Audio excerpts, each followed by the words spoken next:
Pinuri ng ilang eksperto ang mga hakbang at pahayag ni Pangulong Ferdinand R. Marcos Jr. sa 43rd ASEAN Summit. May ulat si Mela Lesmoras.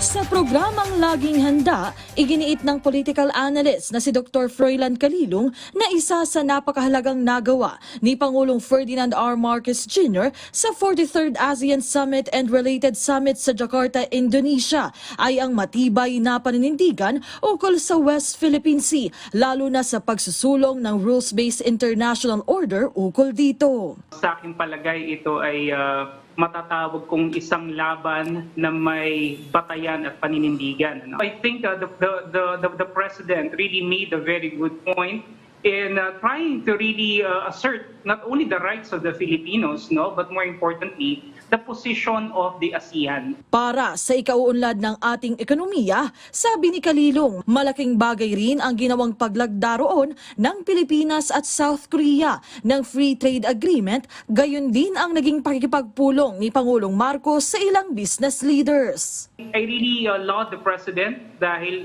nagawa niya ito in a span of several days. Nagkaroon ng ilang mga pagpupulong din. I think he was part of the ASEAN leaders, 12 leaders meeting, and he also met bilaterally with U.S. Vice President Kamala Harris, with the Japanese Premier, and lahat ito naniniwala ko the President, as always, sabi ko nga, one of the best salesman siguro ng ating bansa in terms of getting foreign investments is our very own president.